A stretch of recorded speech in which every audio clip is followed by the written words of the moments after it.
Assalamualaikum warahmatullahi wabarakatuh. Apa kabar para rebahaners pecinta stories dimanapun Anda berada? Welcome back to Topan Asfi Channel. Channel yang selalu menghibur dan dapat menambah wawasan antum sekalian seputar sejarah, kisah nyata, dan legenda. Guys, pada kesempatan kali ini kita akan membahas seorang tokoh legenda yang sangat terkenal di Indonesia. Dia bukan raja atau panglima perang, tapi namanya cukup diperhitungkan di dunia persilatan tanah air. Walaupun karakternya rada-rada sedeng, tapi jangan dianggap enteng kalau berhadapan dengan dia. Ya, dia adalah Wiro Sableng, pendekar kapak maut naga geni 212. Seperti biasa, kita akan mengupas tuntas asal-usul terciptanya karakter Wiro Sableng hingga sepak terjangnya di dunia perfilman Indonesia.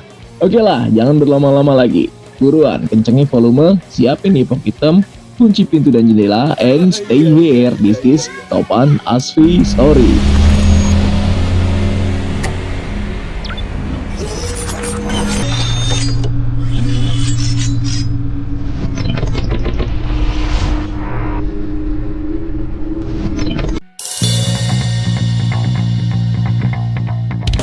Wiro Sableng atau pendekar kapak maut naga geni 212 adalah tokoh fiksi serial novel yang ditulis oleh Bastian Tito. Nah, kenal nih Om Bastian Tito. Wiro terlahir dengan nama Wiro Saksana, yang sejak bayi telah digembleng oleh gurunya yang terkenal di dunia persilatan dengan nama Sinto Gendeng. Wiro adalah pendekar dengan senjata kapak maut naga geni 212 dan memiliki Raja 212 di dadanya. Wiro memiliki banyak kesaktian yang diperoleh dari berbagai guru selama petualangannya di dunia persilatan. Pencipta Wiro Sableng. Guys, seperti yang tadi kita bahas di awal bahwa Wiro Sableng merupakan salah satu karakter fiksi. Berarti ada penciptanya guys. Ya, beliau adalah Bastian Tito. Bastian Tito lahir tanggal 23 Agustus 1945 dan wafat tanggal 2 Januari 2006, yang merupakan seorang seniman dan penulis novel berkebangsaan Indonesia. Namanya dikenal secara luas melalui karya-karyanya berupa novel. Nah, salah satu novel karangannya adalah Wiro Sableng, yang diangkat ke layar kaca atau sinetron yang dibintangi oleh Herning Sukendro alias Ken Ken. Nah, Bastian merupakan ayah dari seorang aktor muda berbakat, Vino G. Bastian. Bastian dikaruniai 5 orang anak. Salah satu anaknya adalah Vino Bastian, yang juga mewarisi darah seninya, tetapi menjalani karir sebagai pemeran untuk film-film layar lebar Indonesia. Meskipun sudah gemar menulis sejak duduk di bangku SD kelas 3, ia baru mulai mengumpulkan hasil karyanya dalam bentuk buku sejak tahun 1964. Adapun novel Wiro Sableng mulai ia tulis sejak 1967. Selain Wiro Sableng, Bastian juga menulis cerita silat Kupu-Kupu Giok Ngarai Sianok, sebuah cerita silat yang mengambil latar budaya Minangkabau. Genre tulisannya yang lain, Bastian juga menulis novel bernuansa humor. Di luar pekerjaannya sebagai penulis, Bastian sesungguhnya juga seorang profesional dengan gelar Master of Business Administration atau MBA yang disandangnya. Ia juga pernah bekerja sebagai karyawan bagian purchasing di sebuah perusahaan swasta. Jadi sebetulnya tokoh fiktif, dia kan dulu seneng banget sama James Bond. Dulu tuh dia sempat nerjemahin novel-novel James Bond dari bahasa Inggris ke bahasa Indonesia. Ciptain sebuah karakter hero gitu, tapi yang lokal dengan pakai kode juga kayak James Bond kan 017. Iya, dia pakai 212. Sebentar guys, Pak Bastian Tito katanya pertama kali menulis Wiro Sableng itu tahun 1967. Berarti di usia beliau yang ke-22 tahun. Gokil ya, anak muda bisa punya pemikiran seluas itu. Seperti apa sih cara dia membuat novel Wiro Sableng? Oke, ayo sama-sama kita simak. Perguruan silat, mengunjungi tempat-tempat yang buat kami, wah ini sekedar wisata aja gitu, tapi ternyata dia riset. Yang pertama, dalam menyelesaikan satu episode rata-rata menghabiskan waktu 3 minggu. Yang kedua, pengetikan dilakukan oleh penulis sendiri. Untuk proses penyuntingannya dan penyelesaian buku dilakukan oleh asisten. Yang ketiga, sekali menulis serial Pendekar 212, biasanya Pak Bastian menyelesaikan sekaligus langsung 2-3 buku. Kemanapun Pak Bastian pergi selalu membawa alat perekam. Hal ini dilakukan untuk merekam semua yang dilihat dan didengar oleh Pak Bastian. Jadi setiap apa yang dilihat maupun percakapan yang didengar oleh Pak Bastian kadang dituangkan ke dalam bukunya. Jadi tidak mengherankan apabila isi cerita atau isi percakapan para tokoh, gaya bahasa serta gaya penulisan Pak Bastian terasa benar-benar hidup. Dan yang terakhir, tentu saja semua itu harus disertai pula dengan ilmu dan bakat yang memadai untuk menjadi seorang penulis yang handal. Judul buku terlaris. Nah, segmen ini bisa jadi referensi lo semua nih untuk mendalami cerita Wiro Sableng. Serial Wiro Sableng berhasil mencapai 2 kali orbit atau istilahnya puncak ketenaran ya, tepatnya tahun 1989 dan 1994. Buku yang berhasil orbit atau tenar ternyata buku terbitan lama, tetapi dicari kembali dan laris pada tahun 1990-an. 2 buku yang berhasil orbit berjudul Makam Tan Manisan dan Guci Setan. Judul Makam Tan Manisan meledak 921,20 eksemplar pada tahun 1989, serta judul Guci Setan meledak 924,78 eksemplar pada tahun 1994. Berikut 10 judul serial Pendekar 212 yang terlaris selain 2 judul di atas. Rata-rata terjual di atas 800.000 eksemplar. Wow. Yang pertama, Badai di Parang Tritis. Topeng buat Wiro Sableng, Wasiat Iblis, Geger di Pangandaran, Kiamat di Pangandaran, Gerhana di Gajah Mungkur, Kembali ke Tanah Jawa, Senandung Kematian, Kematian Kedua, dan episode terakhir Jabang Bayi dalam Guci. Karakter Wiro Sableng. Jika dicermati, terasa sekali perubahan karakter, sifat dan sikap Wiro seiring berjalannya waktu dan bertambahnya usia. Sejak Wiro masih muda dan masih sableng-sablengnya hingga dewasa, sedikit demi sedikit pribadinya berubah menjadi lebih bijaksana dan berpikirnya pun lebih dewasa, serta mengurangi kesablengannya yang kadang menyakiti perasaan orang lain. Walaupun sedikit ceriwis dan banyak disukai, bahkan disayangi gadis-gadis cantik, tetapi Wiro bukanlah tipe laki-laki brengsek pengobrol cinta. Nah tuh, contoh ya. Apalagi mulai dari episode Wasiat Iblis dan seterusnya, Wiro mengalami proses pendewasaan dalam dirinya, mulai dari cara berpikir maupun sikap dan tingkah lakunya. Sampai sejauh ini, Wiro pernah mengungkapkan perasaan cintanya secara langsung hanya kepada 2 orang gadis saja, yaitu Bunga dan Bidadari Angin Timur.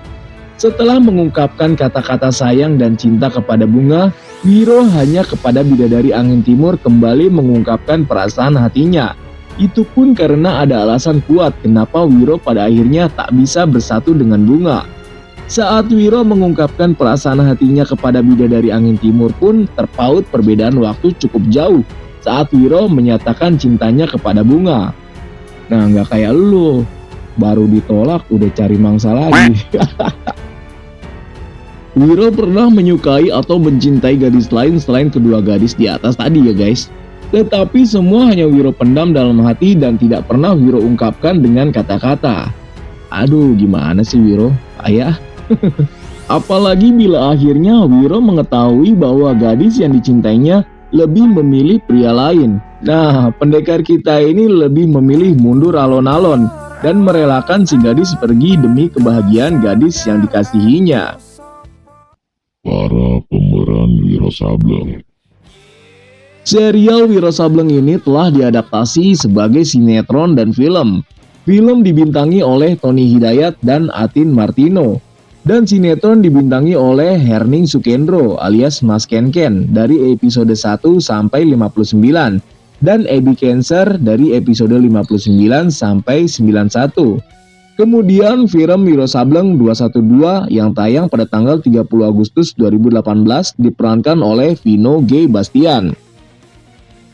Kisah Wiro Sableng. Guys, buat lo semua yang penasaran dengan kisah Wiro Sableng, gue akan memaparkan beberapa episode yang mungkin bisa menghibur lo semua. Gue mulai dari 3 episode pertama ya, yaitu episode berjudul 4 Brewok dari Gua Sanggreng, Maut Bernyanyi di Pajajaran, dan Dendam Orang-Orang Sakti. Ketiga episode ini merupakan 3 episode awal serial Pendekar Kampang Paut Naga Geni 212 Wiro Sableng. Karena 3 episode ini memiliki kaitan erat satu sama lain, maka dijadikan satu rangkaian episode. Pada episode 4 Brewok dari Gua Sanggreng menceritakan tentang Wiro sejak masih bayi, di mana kedua orang tuanya dibunuh oleh Suranyali alias Maesa Birawa. Sewaktu rumah kedua orang tuanya dibakar, Sinto Gendeng menolong Wiro yang saat itu masih bayi dari dalam rumah yang terbakar. Wiro dibawa ke puncak Gunung Gede dan dijadikan murid oleh Sinto Gendeng. Setelah digembleng selama 17 tahun oleh Sinto Gendeng, akhirnya Wiro turun gunung. Misi pertamanya adalah membalas dendam kematian kedua orang tuanya. Ketika kembali ke desa kelahirannya, yang ditemui Wiro hanya Kalinggundil yang merupakan anak buah Suranyali. Saat itu Kalinggundil sedang berseteru dengan komplotan 4 Brewok dari Gua Sanggreng. Di akhir episode, Kalinggundil kehilangan salah satu tangannya sewaktu berhadapan dengan Wiro. Suranyali sendiri baru bisa ditemui Wiro dalam episode Maut Bernyanyi di Pajajaran. Saat itu nama Suranyali telah berubah menjadi Mahesa Birawa dan membantu para pemberontak yang menyerang kerajaan Pajajaran.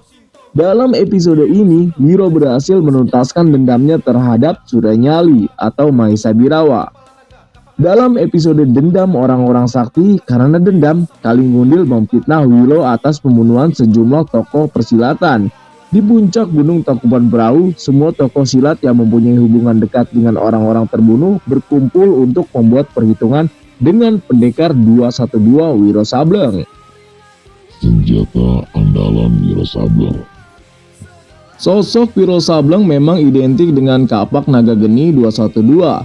Tetapi sebenarnya senjata andalan Wiro bukan cuma kampak bermata ganda itu. Di dalam kampak naga geni saja tersembunyi 2 senjata rahasia. Ada jarum beracun yang tersembunyi di dalam gagangnya, sementara gagang kampak itu sendiri bisa difungsikan sebagai seruling. Suara yang dihasilkan begitu dahsyat dan mematikan, seperti ninja dari cerita laga Jepang.